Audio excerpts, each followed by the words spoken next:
Le docteur Serge Rafal nous a rejoint en studio pour sa chronique C'est bon pour la santé. Bonjour Serge. Bonjour Ilana. Et ce matin on parle encore cuisine. Et oui, on adore la cuisine dans cette chronique Serge. Et on se consacre ce matin au choix de l'huile de cuisson. Oui, Ilana, l'idée m'est venue pendant les fêtes en écoutant mon fils, très attentif habituellement à la qualité de son alimentation, me raconter qu'il avait préparé une viande en la faisant cuire avec de l'huile de colza. Ouais. Or, l'huile de colza, que je recommande régulièrement et quotidiennement à mes proches et à tous mes patients, pour son ratio oméga 6 sur oméga 3 bas, n'est pas, et de loin, la meilleure huile de cuisson. Ah, ça c'est intéressant. Alors vous allez nous éclairer notre lampe à huile, Serge. Oui, une huile de cuisson doit contenir beaucoup d'acides gras saturés ou monoinsaturés qui supportent bien la chaleur et le moins possible de ces bons acides gras polyinsaturés. Ceux-ci, en effet, sont sensibles à la chaleur qui les dénature en composés toxiques, les aldéhydes. C'est pourquoi la réglementation française impose qu'une huile de cuisson ne contienne pas plus de 2% d'oméga 3 qui apparaissent sur l'étiquette sous le nom chimique d'acide alpha-linolénique. Mais alors, quand c'est que l'huile devient toxique exactement ? Quand elle commence à fumer et à mousser.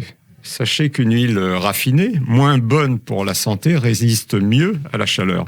Si je reprends les deux huiles de nos recommandations santé, le colza et l'olive, la première, lorsqu'elle est vierge, fume à 107 degrés. Semi-raffinée, elle fume à 177 degrés. Et raffinée, elle va jusqu'à 204 degrés. L'huile d'olive vierge extra fume, elle, à 160 et à 242 degrés lorsqu'elle est extra légère. Et quant à l'huile de tournesol qui a été longtemps employée ? Vierge, elle fume à 107 degrés, ce qui est très bas et la contre-indique, tout comme l'huile de colza pour les cuissons vives, alors qu'elle tient jusqu'à 227 degrés si elle est raffinée. Mais l'huile de tournesol, tout comme l'huile de maïs, devrait être bannie non seulement des poêles, mais de la cuisine. Elles ont fait leur temps et pas seulement leur temps de cuisson. Bon, alors, quelle température nécessite précisément une friture ? Environ 190 degrés. C'est ainsi que les huiles d'arachide et de soja sont meilleures pour la cuisson, puisqu'elles fument à 160 degrés et à 232 degrés lorsqu'elles sont raffinées. Et beaucoup cuisent aussi avec du beurre, qu'en est-il ? Il commence à fumer à 177 degrés, en sachant qu'un steak se cuit à feu vif, soit autour de 180 degrés. Vous comprenez que le beurre n'est pas indiqué, mauvaise habitude pourtant largement répandue. Il convient par contre parfaitement pour faire revenir un oignon ou cuire un poulet qui réclame une température autour de 160 degrés. Et quant au barbecue ?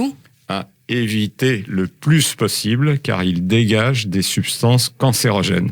Heureusement, ça n'est pas la saison. Bon, en conclusion, Serge. Comme le diable, dit-on, se niche dans les détails, faire attention à son alimentation, c'est aussi veiller à son huile d'assaisonnement et à la cuisson de ses aliments, pas seulement à leur choix. Et si vous profitiez de cette rubrique pour redécouvrir les cuissons vapeur ou à l'étouffée. Bah oui, absolument. Merci beaucoup Serge Rafal pour tous ces conseils. Et j'espère que nos auditeurs les suivront. Et oui, il est important de bien se nourrir et de faire attention à sa santé. On vous retrouve dès demain pour une toute nouvelle chronique santé.